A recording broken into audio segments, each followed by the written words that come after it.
fans and pundits, what a weekend it was.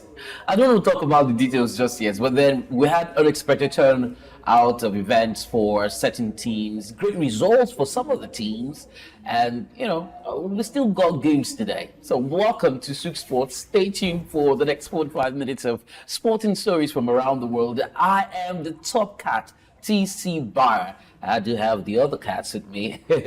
Charlie Montero here. Wow, you made mention of the weekend. The weekend was mind-blowing. Like the games were really out of this world, both from the NPFL to Europe to Liga 1. Even I was even following Argentine League. I was seeing scores like, what's going on? But then I think everybody is just the stars aligned. Yeah, everybody's just excited to have the weekend games back and domestic league back and functioning. So yeah. It will be a nice game, and it will be a nice outing today for us, I guess. Yeah, Ecuador City will be in action. All right, I got one of the cats. This one is work. Well, it's nice to be here once again. And like Charlie said, it was one kind of a weekend we had from the European scene to the local scene. I mean, I enjoyed the whole weekend. If engaging in the sporting activities, then normal life activities, but then the weekend was awesome. It was nothing short of an amazing weekend for me. Oh, wow. Let's start off from the Nigerian scene, where the Flamingos secured a dominant 4-0 victory over Ecuador in their Group A match at the FIFA U-17 World Cup, which confirmed the place in the knockout stage of the tournament and, of course, their superiority. The Flamingos previously defeated New Zealand 4-1 in the opening match, continued that impressive run with this win, scored once in the first half and added 3 more after the break to seal the match. Shakirat Mushood scored twice, netting in the 28th minute and 96th minute. And then we saw Hamani Chidi adding a goal in the 54th minute, with Peace Effiong finding the back of the net in the 66th minute. We've got the highlights of that game on the screen. First and foremost, penalty, and then we saw them step up to score, ensuring a comfortable win for the West African sides. One thing I love about this team is, the confidence they've exuded playing at this top stage, the World Cup, against a very, mobile side as well. You don't take anything away from the fact that, they have youth, they've got mobility, and they've got the goal-scoring prowess. Charlie? Well, one thing I want to take out of the whole, game is they enjoy playing with each other. Yeah. Nobody is looking at itself as I am the star or I should be the one in the center stage. But you see, everybody is playing to each other, playing for each other. Once they lose the ball, everybody you see them recover, and once there is a mistake, everybody owns up and patch, just in a way to patch it up. And I like the way everywhere from from all the angles of Nigeria, or like I say the ethnicity of Nigeria, scored and had a contribution. Even the keeper coming up to make outstanding saves. You'd see that the game was really enthralling. The girls really played their hearts out, and I just love the way they took the game. Calm. First half, 1 goal. Second half, we finished it off with the nail to the coffin. Oh, bro, Brown. I mean, he used the word in Charlie. What would you use to describe it? I can't remember, before this game, I spoke with Charlie and I told him that he was kind of comparing the Flamingos with the Ecuadors, and I was like, there's not much of a big deal. They can take them toe to toe, and I'm not surprised. 4-0. One thing I love about the Flamingos is the fact that they are a high-scoring side and a less 4-1, 4-0. I mean, they are a high-scoring side, and also they know how to keep their cool and also keep the defense. I mean, 8 goals in the space of 2 matches, and also just considered 1 goal. I mean, like Charlie mentioned, they always play like a team. I mean, one person will make a mistake, you see the whole team fall back to make the corrections and everything. So I would say kudos to them, and they're actually flying high. The goalkeeper, the goalkeeper was on, everybody was actually on point. So kudos to the team. Nice game, and I just hope that they will continue like this from here.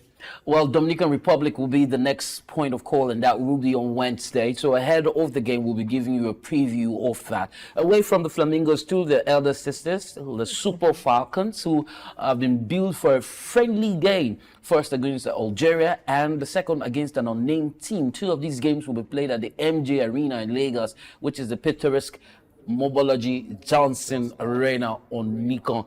And so the coach has called up 25 players which which is made up of more of the local teams. And there you see Rashida Jibade is the poster girl for this particular one.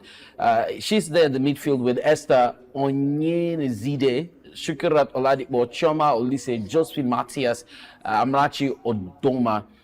In the midfield. In defense, we have Chidima Okeke, Tosin Demehi, Miracle Sani, Florence Alexandra, Blessing Liveda, Sukirat Isa, Comfort Foronshaw, Tessie Ojiovi, Chidima Ubuchi. For forwards, it's Gift Monday, Goodness Osigwe, Janet. We got Janet Akeromue, Delight Mosu, for last Shade, and of course, Mercy. Completing it there is Olamide. In goalkeeping is Chamaka Nodozi, regular. Monle Onyono and Rachel Onachuku. The problem with this sheet or this team is the fact that social media netizens are saying this is not the regular Super Falcons, and would they be able to prosecute? I mean, it's an international friendly. You'd want to try these players out, and as such, what do you make out of the team sheet?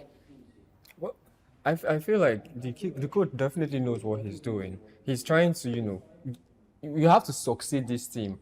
The previous Super Falcons have gone to the World Cup and they have really showed that they can play. They went toe-to-toe with England, but losing in the second half.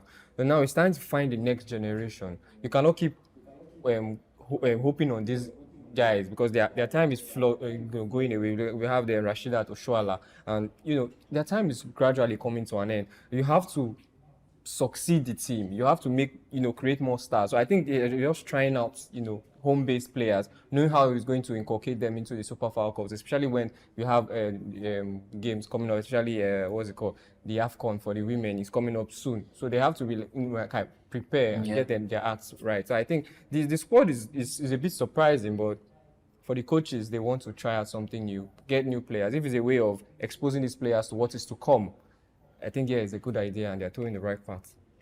Well, in as much as we didn't see like the normal names, the usual names you always see there, but I don't think that there's anything wrong with this team. Like Charlie said, I mean, you are going to build. You are not going to stay with the likes of Sister Sochola forever. You need to build from the scratch. You need to groom these players into the women's national team. So not when we have a situation where the likes of Sister Sochola resigns or retires. We start looking for hands somewhere. But at least if we start grooming these players from here, start bringing them in one game at a time. This is a friendly. Maybe it's not a tough match. It's a friendly. At least you can use this friendly to pinpoint, some of the players from the home-based team to the foreign team, at least to groom them to the national. At least when it's time for us to get more hands, we can get options from anywhere to make sure that the Super Falcons team still remains formidable. Great stuff coming from the cats here. Young cats, no doubt. But great cats anyway. You have to shake it. I mean, as Super Falcons, you have Flamingos. Yeah. So, we're not. It's the fact that he said yes. And now he came back to you that, okay, look what he said. Crazy. This is not as funny as the situation between the Nigerian Football Federation and Libya. I wonder why we have this back and forth. But then the NFF were able to meet with the CAF deadline, the Confederation of African Football deadline, by submitting all necessary documents after the troubling travel ordeal led by, which also led to the withdrawal of the Super Eagles from the African Cup of Nations qualifying game against Libya. So the controversy which erupted when Nigerian team's flight, which was bound for Benghazi, was unexpectedly diverted to the Al Brak airport. While the NFF has met this deadline, the Libyan Football Federation has engaged legal representation and gone on to distance itself from the situation by claiming that the flight diversion was a decision made by Libya state authorities, not the Football Federation. Now, CAF's investigation unfolds. The fate of the match remains uncertain. There are consequences, of course, which includes a rescheduled fixture, and certainly there might just be disciplinary sanctions. But videos have surfaced online where Libya players, showed the routing of their movement. I don't know if you saw that video. I don't want to put it up, but it wasn't as bad as it painted. It just showed the true reflection of the Nigerian situation, which is we do have bad roads in some areas, and leaving Port Harcourt to get to you definitely arrive late in the night, depending on when you get on the road. But beyond all that, I saw a normal culture, a normal social culture shenanigans where you have police checkpoints, you have the normal people checking out your papers, the roads and all that. So they weren't attacked in any way. They were in a bus. They moved from from Port Harcourt to you, and that's just it. So there wasn't the need to put that up and start going back and forth if this was ill-deserving and stuff like that. But I think a lot of people will just have to wait on CAF. That's just the situation. I mean, the honest rights lies on CAF to make a decision. Yes, like I did mention, I believe I spoke to Charlie about this some other time. This is just all depends on CAF. I mean, I believe there are punishment to some situations and to some, there are disciplinary measures to some misconduct. So I feel like it all boils down to CAF to do whatever they want to do. So to do what's needful. What's needful, actually. If there is a particular punishment that's supposed to be given to this kind of behavior, they should just measure it out to the team without looking back. But some persons believe, even Nigerians, that Nigerian team should have stayed through to the end.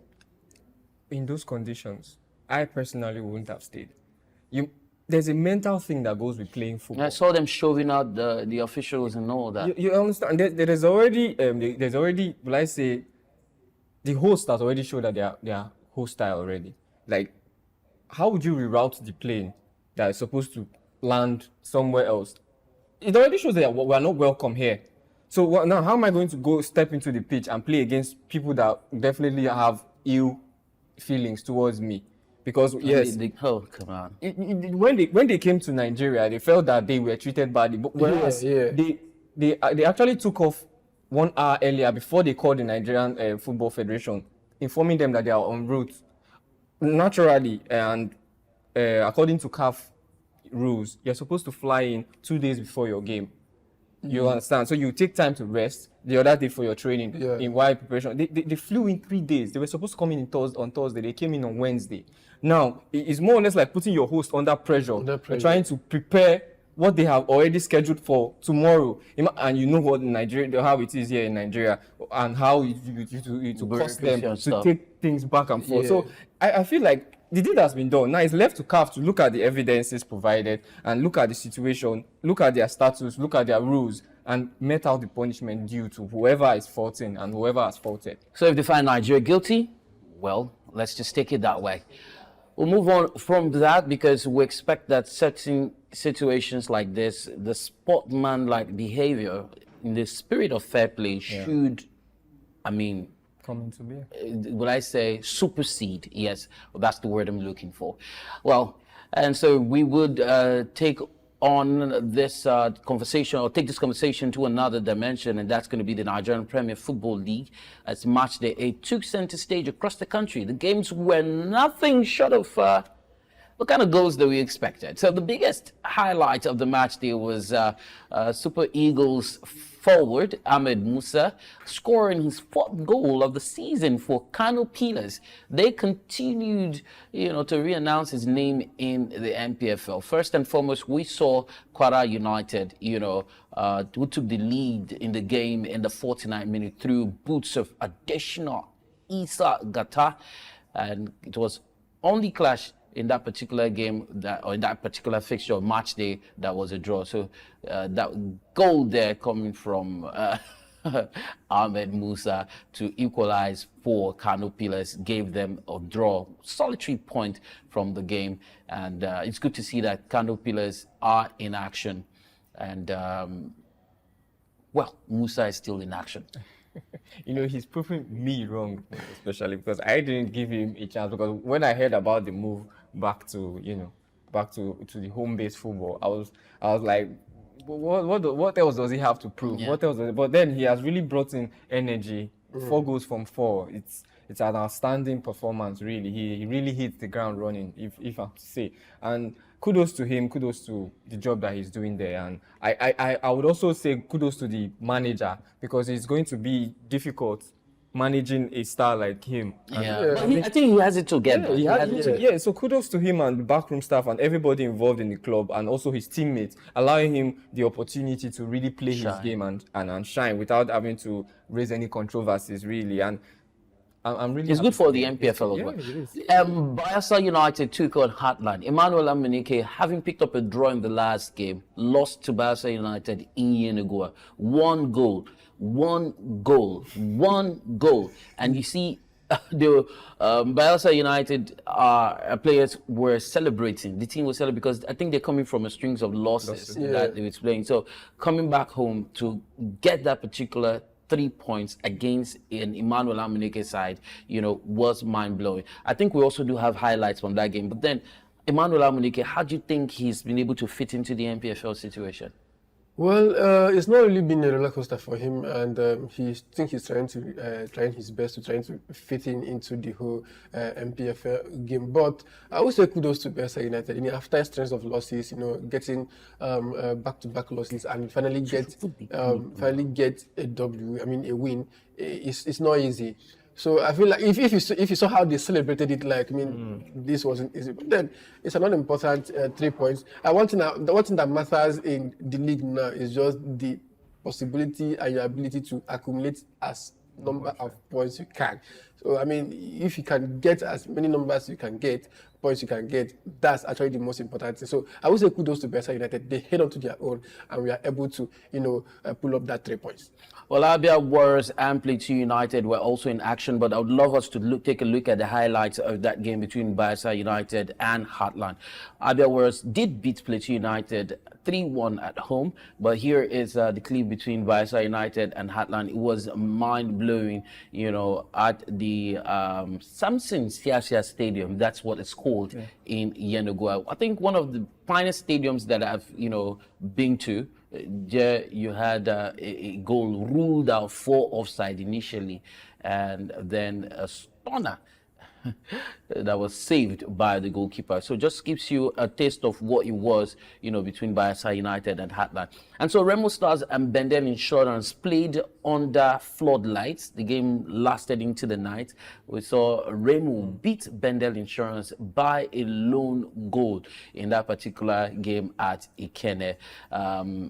Samuel Ogumodede's boys continue to do what they know how to do. But then they lost last Matchday 7. But a resurgent side by every standard.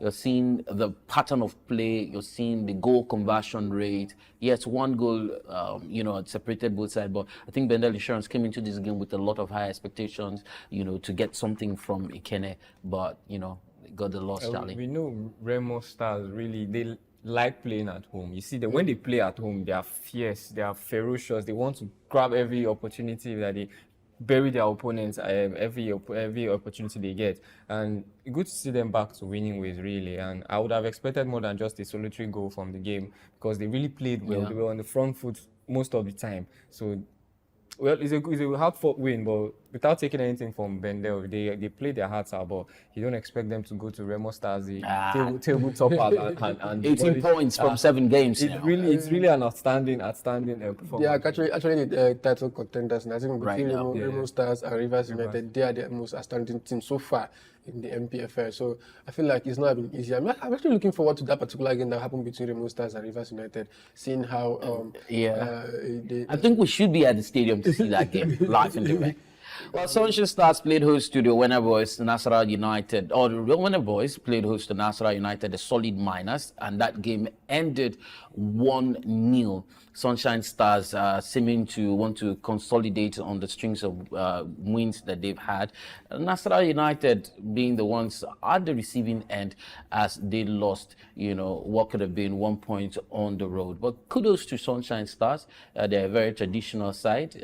Lackluster performance or approach from the defense and the goalkeeper gave them that goal.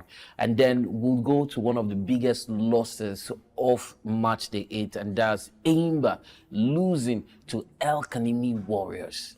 Well, El Kanemi Warriors at home, formidable side, but you would really expect Eimba to go there and put up a performance. I mean, how many 2 times continental champions? How many times they've won the league? They should know better. This is more or less like a match to watch.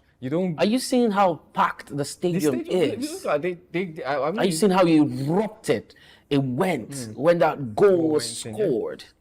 So really, I would say, I wouldn't say shame, but I would say kudos to El Kanami For holding their own for end. holding their own. You know, holding Oyimba to just the solitary goal, I mean, that's wonderful. It speaks highly of the defense and how compact they are, even behind the ball, when they are not playing with the ball in their feet. And Oyimba needs to go back to the drawing board and try to get their acts right and, you know, bounce back from these defeats. We know what they are capable of. Well, let me bring Brown into the mix here. Yemi Olarinwaju, coach of Eyimba, young, finished the judges' ward. Yeah. His assistant when he was still at Eyimba. Well, I think it's just a loss, and he's actually doing well for the Eyimba side. For me, he's doing well for the Eyimba side. It's not like he's doing that bad. He's doing well for the Eyimba side. So we shouldn't have a lot of expectations for that. Yes, I wouldn't be expecting him to like. You know, this is how it sounded when Arsene Wenger left. Yeah. And then suddenly after trials, now had a Mikel Arteta. And so decided to just keep. Well, I mean, if he has such, allow him to take the thing step by step and see how he's. For me, so far he has not been. It's just a bad game that happened, and kudos to Ecuador. They actually. And then this is one thing I love about the game: the fans that came out. The turn up was massive. If we can be able to be getting this in all the venues of all the matches, I mean, the MPFL would be something to watch. And look at the crowd there. I mean, too much fans that came out. The stadium was almost filled up with the home base. I mean, if we continue like this, I feel like the MPFL will also have a lot of vibes around, and we get to see them on TV. Well, great play, you know, see, build up to that particular goal. You saw the strings of passes. You cannot wish El Kanemi Warriors away one bit. But then the game that we'll be looking at today is Ikorodu City playing host to Daniel Amokachi's Lobby Stars. Ikorodu City parted ways with Brides Ozababe, who is the coach, and the assistant coach, had to take charge of the team, which saw like a glimmer of hope. And so far, Ikorodu City have amassed 5 points, from 6 games, and they will be playing host to Lobby Stars today, which is Monday, the 21st day of October, at the Mobile Johnson Arena on Nikon, which is called the MJ Arena. That game will be at 3 p.m. I wonder what it's going to look like, Lobby Stars, at the stadium. It's just a few 1 hour to that particular game, and so you could turn up and see that early fixture. The rest of the day, we'll see Shooting Stars play host to Katsina United at 4 p.m. Rivers United will reach Niger Tornadoes, and Aqua United and Rangers will trade tackles at 5:30. That's a late kickoff. The Promise Keepers will be at the Cathedral when they take on the Flying Antelopes. Enugu Rangers lost at home to Kano Pillars, and so Enugu away now, and Kano, they're used to the Godswill Akpabio Stadium. That's where they played the continental games, I don't know what you make out of that. Well, it's like a home for them as well. Enugu Rangers currently defending champions, and losing that 4-3 to Kano Pillars is quite a setback. But then this is a man they're supposed to use and bounce back, because how do title contenders defend the champions do? What they do when they lose, they find a way to bounce back and move ahead. So I feel like that loss to Kano Pillars was just a little setback. They got themselves in the second half, losing 4 goals to nil. First half, They got themselves in the second half, but it was kind of too late. They only got 3 goals and they weren't able to equalize. But then, looking at this match now, I feel like it's a wake-up call. Find a way to just get back into the thick of things and prove that you are still a contender, defending champion. And for the game between Ikorodu and Lobby Stars is a relegation battle, I would say. Lobby Stars currently the last on the league on the table with 5 points, and Lobby Stars currently, I think, 18th with 6 points. So not much different, just a point. It's 50-50. I do want to say it's 50-50. They are playing for bragging, right? Actually, I think this is a game that they should find a way to get the maximum 3 points and find a way. Lobby or Ikorodu? Ikorodu. I feel like I'm not expecting Ikorodu to challenge for the title or just find a way to remain. Just find a way to remain in the league. It's not easy coming from the championship into the main league. It's not as it used to be. We are playing with more experienced players now. So I feel like what they should find a way is just to leave the relegation zone and maintain their place in the league for next season. Strategize. So you would say that they are, will I say, what their aim would be is to just survive their Yes. first season in the NPFL because it's tough. Everybody knows how rigorous it is, especially with traveling around the country. Yeah. But home game in front of their home fans, I will hope that they will put up the performance today and really make us proud. Oh, the NPFL games continue today, and of course, top on my list will be Korodu United playing host to Lobby Stars. We'll take a moment, and when we return, we'll cross over to Europe, where we bring you the EPL, the La Liga, the Serie A, the Bundesliga, while our boy Boniface surviving an accident scare. Well, not a scare, an accident. You know, Samuel Chukwueze is scoring his first goal in the season. I mean, there's a whole lot to talk about just after the break. Stay tuned. We'll be right back. Hello, sports fans, enthusiasts, and pundits. Welcome to SOUQ Sports. Well, I'm your humble boy, your loyal boy from the hood, Kevin Ojefe, and I'm glad to be here. This is SOUQ Sports.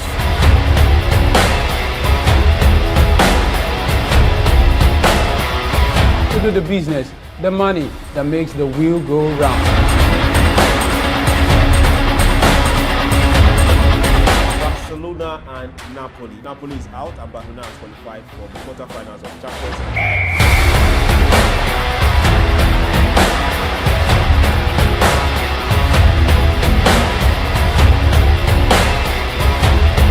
League. For different ways to make money. Sports is best a way to be creative.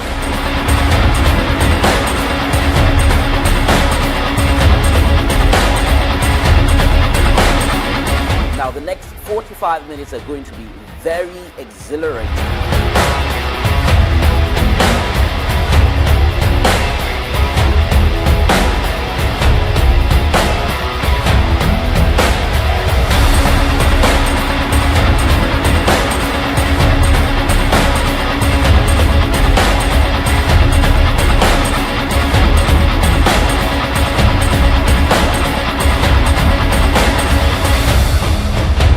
Well, great feeling I have.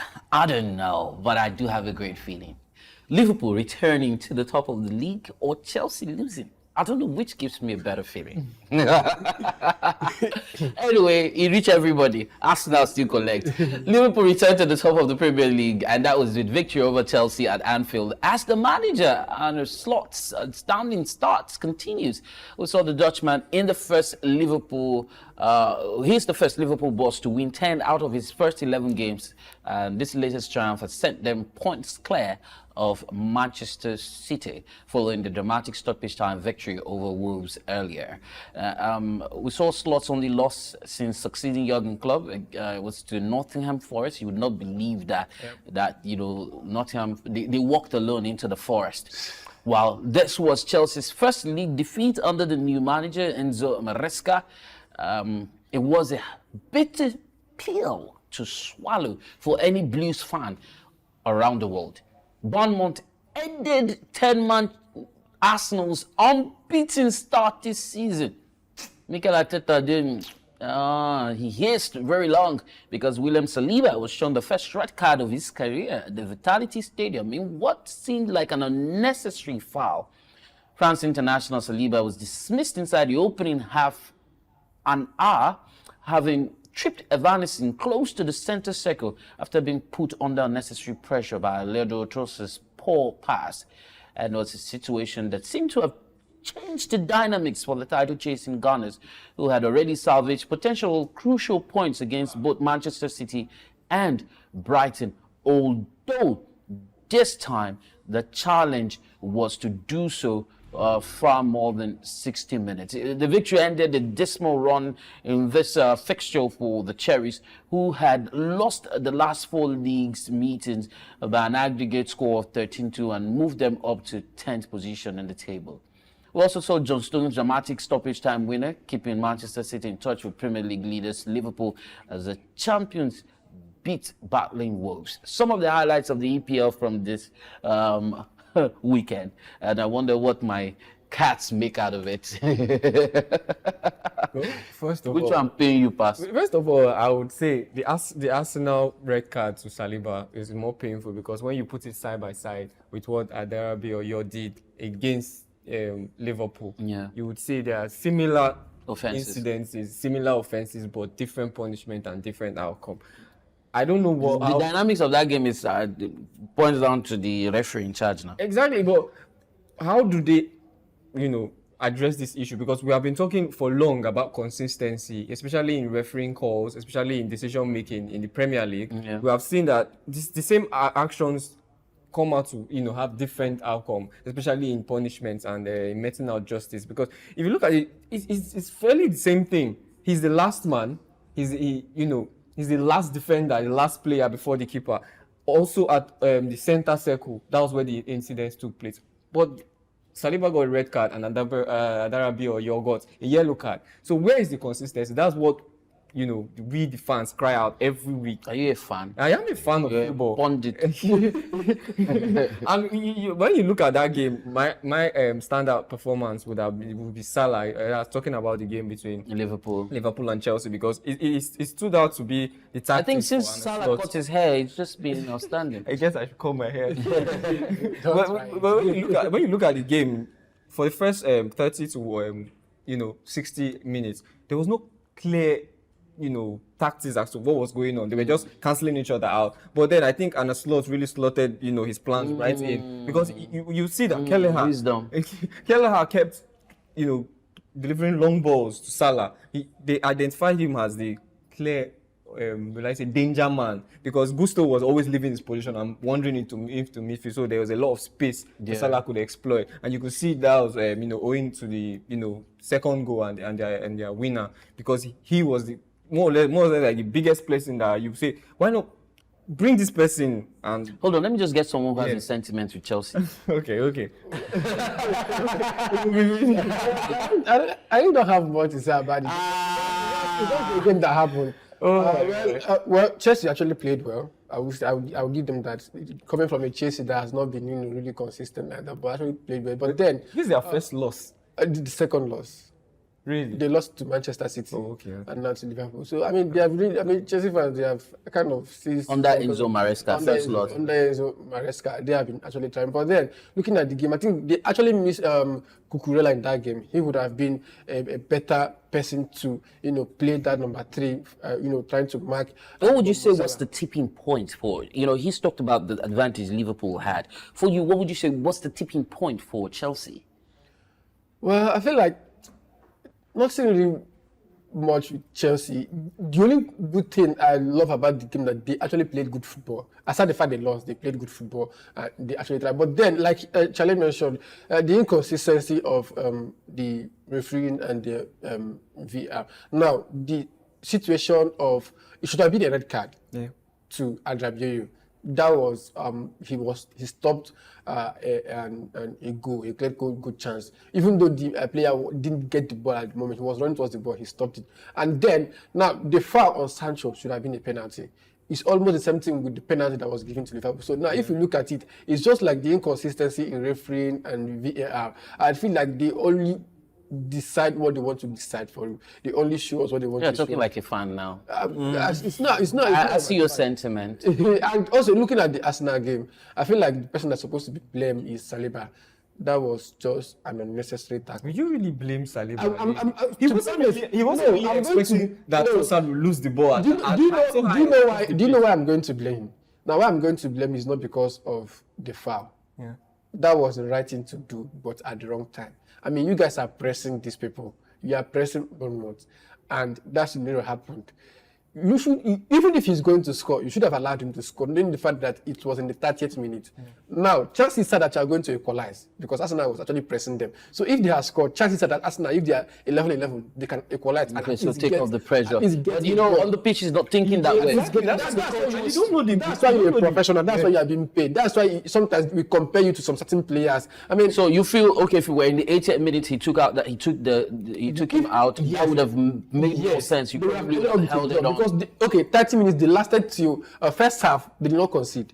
It was in the second half they conceded. So 75 minutes. 75 minutes, and they got another penalty. So if he had allowed the goal, chances are that he might not even score. Yeah. So even if he has scored, if he had allowed the goal, it would have been a different scenario. Like, okay, we are still 11-11, and we can find a way, because Arsenal was actually pressurizing them, countering everything. Like the ball position as at then was 62 to compared to something of Bournemouth. But immediately they got the red card, it drastically reduced. Bournemouth started pressing them, and they were able to hold on to the first half. Then second half, Felt like a pack of cards. I mean, Well, let's leave what could have been and what it could have was. So could have, would have, should have. I'll let you know that Lewandowski took his goal tally to 14 in 12 games in all competitions. 10 in his past 6 as Hansi Flick's side produced an emphatic response to Real Madrid's 2-1 win at Celta Vigo on Saturday. Barcelona have won 9 of the opening 10 league games, led 3-0 at halftime for the third match in a row after Lewandowski scored either side of Pedri's spectacular first-time strike. Pablo Torrare scored twice, either side of Stanley's Dubu's consolation for the visitors, who were no match for a free-flowing youthful Barcelona, for whom half the starting outfield players were aged 21 or under. Great stuff from Barcelona, without an iota of doubt. But then take a look at the other games in the league, the La Liga. Atletico Club on Saturday beating Espanyol by 4-1. Osasuna losing to Real Betis. Girona lost to Real Sociedad. Real Madrid won Celta Vigo away, and we saw Villarreal and Getafe play a 1-1 draw. Great stuff from the La Liga. I wonder how you make out of that massive scoreline between Barcelona and Sevilla. Well, we all know that Sevilla at the moment is not really as formidable as they used to be, especially when you talk about their defense. They are really having a lot of defensive issues, and they've not been able to sort out that problem and not being able to address it. Going into a game at the going to Barcelona, who is in top form, high scoring side. If you cannot get your defensive structure right, if you cannot get your compatibility right, obviously chances are that you're going to concede goals in the flurry. And we saw the results. I think this 20 minutes into the game, Lewandowski had a penalty and he scored, and the goals just kept on coming. 3 goals first half, and it's just abysmal at the moment, seeing that Sevilla cannot even muster a goal until the 81st minute. So but at the same point, I wouldn't blame Sevilla throughout. I mean, I don't know. There's something about this Barcelona team. They don't have the flood of stars. They don't have the biggest names, but they find a way to always organize their game and play well. I mean, they fielded almost players that are under 21 or 21 years of age, and look at the way they are playing very, very well. I mean, they don't have the likes of Mbappe, Vinicius. I'm not trying to compare, but looking at the team, they don't have the biggest of names in the team, but the fact they are the results. Since Messi left, they've not really had the biggest of names. The fact that they are playing cool. I mean, 5-1. They have won 9 games out of their 10 last game. I mean, I would say it's owing to the brilliance of the manager, really knowing these players and knowing how best to use them, because it's still the same crop of players they had last season. The only addition would be Dani Olmo and who else. That's the only significant signing they made. So I would say, it's just the tactics is different. They now get a clear understanding of how they want to play. Whereas under Xavi, it's pass the ball. But Hansi Flick is all about goals. You see his track record in Bayern Munich. So, and they are going to be facing Bayern Munich this week's fixture. So they host Bayern Munich in the Champions League on Wednesday. It's going to be a flurry of goals in my own opinion. But then it could also go the other way, because Bayern Munich seems to have the antidote to whatever Barcelona can muster. Well, let's move on. Let you know that today we do have fixtures just like in the EPL. Nottingham Forest against Crystal Palace. In the La Liga, it's Valencia against Las Palmas. And from the La Liga, we go to the Bundesliga, where Boniface missed the penalty for the first time in his career and scored a Bayer Leverkusen goal, 2-1 against Eintracht Frankfurt. In that particular game. 5 minutes into the game, Junior Dina Ebimbe brought down Amin Adil after a review by the video assistant referee. A penalty was awarded to the home side. Boy stepped up and did not score, sadly. But he made amends for it. Yeah. And we could see across Europe, we see the Nigerian flurry, Nigerian blood really showing, because Chukwueze actually scored the lone goal for AC Milan. We also saw Boniface also get a goal. And if you go to the MLS, another Nigerian blood also scored a goal. So I just feel like, we're starting to get something right when you talk about individual performances and how we, from our Nigerian players and how we do well in the international scene. So I think the media attention is really helping the confidence of these players, actually from Lookman and across board, really. And Lookman was pulled out at halftime for. I think they're saving him for the Champions League game this midweek. I mean, he has been a player. I mean, Lukman has been an amazing form since last season. I mean, wherever he picked up that form from, he should just hold on to it and consistently play, scoring a hat-trick in the final, the first African to do that. I mean, he's just been an amazing form. So I feel like it's his time. He should just take advantage of it. All right, let's get back the German Bundesliga results on the screen once more. We did have games. Borussia Mönchengladbach beating Hoffenheim 3-2. Augsburg losing to Freiburg 3-1, and then the same scoreline between Hoffenheim and Bochum, but Bochum at the receiving end of it. Mainz-Over lost at home to RB Leipzig. We saw Wolfsburg on Sunday lose at home to Werder Bremen.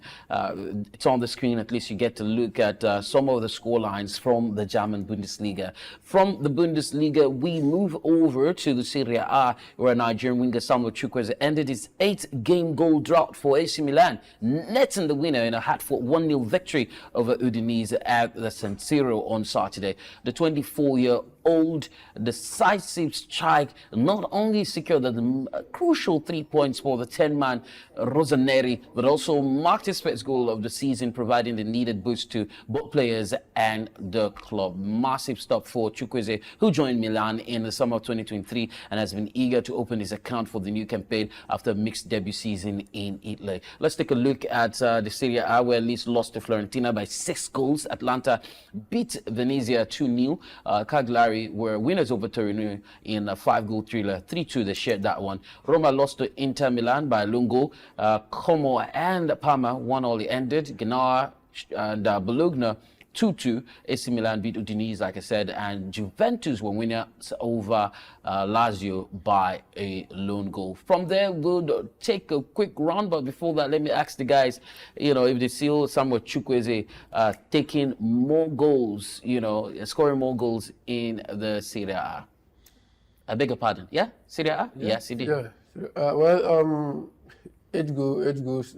Drought, and he has 8-match drought. 8-match drought, and he has been able to cancel that. All he has to do now is to build his confidence and his tactics and everything, and be clinical in front of goal. I think it's just some kind of a way to boost your confidence in the match. He has been able to do that. I mean, going 8 matches without scoring a goal as an attacker, I mean, it goes a long way to go into your mental, where you think and everything, be like, are you really performing or what? But then he has been able to not just scoring, but scoring the winning goal and the only goal in the match for AC Milan. So I feel like he should just continue like that and make his correction and everything. I feel like it's a way to go for him to the top. All right, we'll move on from there. Let you know that Hellas Verona will play host to Monza. It's 7:45 in the Serie A today. In the French Liga, we saw winger Bradley Barcola score 1 goal and set up another for teenager Seni Mayulu at Paris Saint-Germain to beat Strasbourg 4-2 to move atop of the French League on Saturday. The 18-year-old Mayulu was given a rare gem. It was a rare game as a coach. Luis Enrique rested players ahead of Tuesday's Champions League game against PSV Eindhoven. The left midfielder put the defending champions ahead in the 18th minute when he rifted a powerful shot after swapping passes with Barcola down the left flank. Enrique was without forward Randa Kolumwani after he hurt his ankle in training.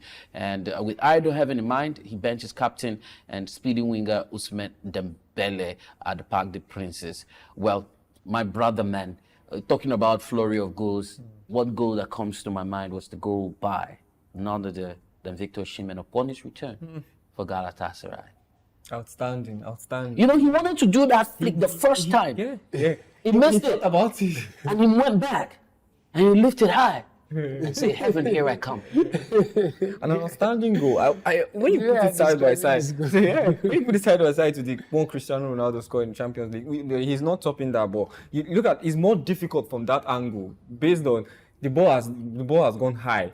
And look at where he put it, away from the goalkeeper, away from the reach of the goalkeeper, from that angle, from that, part of the pitch. And take nothing away from that goal. Take nothing away from his performance. Take nothing away from Victor Osimhen. Take nothing away from Nigerian strikers. We are born to score goals, and you see that they keep doing it across board, and it's just lovely as a Nigerian, to fly that. Okay, you're a defender. You're not a striker. But remember that goalkeeper whose goal was nominated for Puskas Award. What country? It was a flick. It was a great stuff. It's from the I think we should South African Premier League. Yeah, we should start putting up clips of that, just for, the view of it, Anyway, the UEFA Champions League is back. Let's put the fixtures up on the screen. Tomorrow, Tuesday, AC Milan against Club Brugge for league stage. Monaco taking on Red Star Belgrade. Arsenal will host Shakhtar the next. Bologna away to Aston Villa. Girona and Slovan Bratislava will trade tackles. And we have Juventus against Stuttgart. My brother. Some of these fixtures first. Let's talk about which one interests you the most. We also do have a PSG, PSV. I haven't talked about that. The Juventus Stuttgart game, because without overlooking the Arsenal Shakhtar Donetsk game, we look at Juventus Stuttgart. There are two teams that have youth. What about Real Madrid, Borussia Dortmund? Everybody's looking to take a revenge on. And if you look at their next run of fixtures, it's like revenge story for Real Madrid, because they take on Borussia, they take on Barcelona, and the next season they also take on Liverpool. Next week, they also take on Liverpool. So it's going to be a high performance game for them throughout the week, in the next 3 weeks. So I feel they'll have their eyes on this one, and also have their eyes on the weekend game. So we will not be surprised to see Ancelotti try to change or try something different, especially in this midweek game. Although they lost their last game, so they will try to get back to winning ways, and also look at Barcelona, which is very close. The difference between Barcelona and Real Madrid in the league is very close, so they would like to close that gap or even top the league at the weekend. So I believe it's time for these players to really step up. We saw the performance at Celta Vigo. It wasn't really convincing, but the goal from Mbappe was really convincing, I would say that. Well, we just need the players to put on their best cap and get the win. What do you make out of this? Well, I'm not looking just at the game between Real Madrid and Borussia Dortmund. I think one of the games I want to look at the game between Arsenal and Shakhtar. I'm trying to see how Arsenal find a way to bounce back from that loss against Bournemouth and find their way back to the UEFA Champions League. And not just that, the mentality. After that game against Dortmund, they felt like they are kind of demoralized and everything. Bournemouth? Yeah, when they lost to Bournemouth. 2-0, yeah. Yeah, so I felt like it's going to be a huge task to them to get out of that. To get, after winning too much and losing when it matters the most. I mean, this is what they are trying to close the gaps on Liverpool and the loss. So it went a long way to the players' mentality. I saw the game when they left the pitch, the manager, Arteta, and everybody was kind of, demoralized. And then, so I'm trying to see if they will be able to, how they are going to approach this game against Saturday next. All right. Well, we're approaching closer time for us here, but let's let you know with full throttle, we go to the Grand Prix where Norrie was penalized for Verstappen's pass as Leclerc did win the US Grand Prix. The title battle between Max Verstappen and Lando Norris erupted in controversy at the United States GP after a McLaren driver was penalized for passing his rival for third place takeoff of the track. The race was dominated by Ferrari's Charles Leclerc, who took the lead on the first lap after Norris and Verstappen ran wide at the first corner of the race. Leclerc was imperious in leading Carlos Sainz to a Ferrari 1-2 once he had moved into first place, but the drama was all behind him in Austin. Norris finished third after passing Verstappen around the outside at turn 12 with 4 laps to go, only to run off the tracks on the exit of the corner. Let's see if we could swim through. Great Britain's Duncan scored clean victory in the men's 200 meters freestyle on the third and final day of the short course World Cup event in Shanghai. The 27-year-old put in a strong showing in the second half of the race to win in 1 minute 14.92 seconds, with Australia's Edward Somerville second in 1 minute 42.14 seconds and Danas Rapsis of Lithuania coming in third.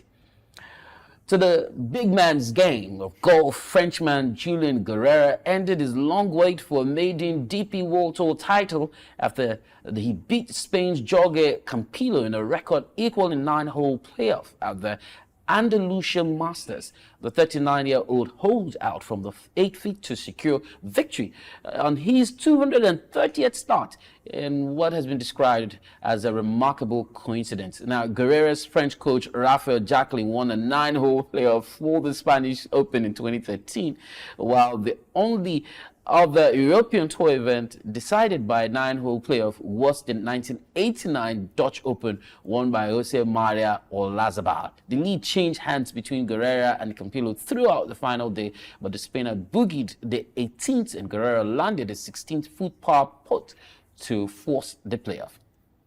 Let's see if we could get a 6 shot, yeah? 6 shots and 1. In snooker. Yeah. While 7-time world champion Ronnie O'Sullivan has pulled out of the Northern Ireland Open for medical reasons.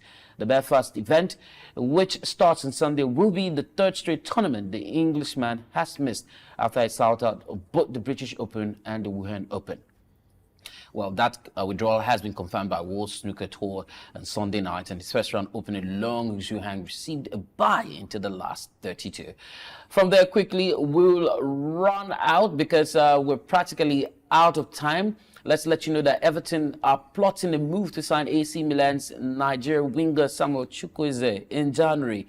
That will be the final thoughts from my cats on the show. What do you make out of that? Well, anywhere where he gets regular playing time is what will be on his mind and that of his manager and agent. But I don't really see him flourishing in a relegation battle, especially with Everton.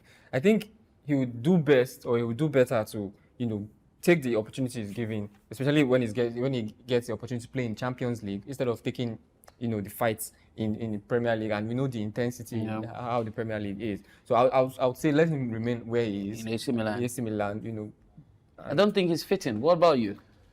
I feel like, I don't know, for some reason, I feel like he should try the Premier League, just, for the competitiveness. And I feel like Premier League is more serious, and the Serie A is like, you feel like you have like this kind of more relaxation. Really? No, I feel like there's not much pressure on you when you are playing the Serie A. Okay, because of the publicity, the attention. But, I mean, if you are playing the Premier League week in, week out, everybody is watching you. All right. That I agree with. So I feel like it will make him to be, step up his game and be more serious. So I feel like, but not Everton though. Maybe it depends on what they are putting on the table for him. We have to make it lucrative for him. This banter, you guys are going to take it off the studio. Well, Thomas Tuchel has parted ways with long-time coaching partner Zlot Lowe, and that's before taking up his role with England. We'll wrap it up with one sports business story because we're practically out of time. And just before we get to run out of the studio, it's imperative that we get your thoughts. We want the engagements coming in on the show. So you could just leave your thoughts in the comment section right there. Snooker chiefs have shown a ruthless side as UK loses the World Grand Prix pressure, which has increased the Crucible Theatre in Sheffield, which is home to snooker's showpiece World Championship, after the sports power brokers moved the top event to Asia, citing the bigger audience and higher prize money. And someone would say it's all about the money. Yep. Yes, the money makes the world go round. And we wouldn't be, averse to you putting your money in this show. I mean, put your money where your mouth is. If you enjoy what we do, if you like the banters, you like the creativity, you like the content, why don't you put your money right here? And rest assured, you get a great deal on return on investment. My name is Tici Barrah. They call me the top card around here. Do have my other cards. Great people with me on the show. And it's been a pleasure bringing you SOUQ Sports on Monday. Ecuador City against Lobby Stars is up at 3 p.m. GMT, West African time, or Nigeria, Lagos, wherever you are. It's great that, you come to see the game. I also hear it's going to be live on TV, but we'll bring you reports after the game. My name, again, Tici Barrah. Bye for now, and have yourself a great week ahead.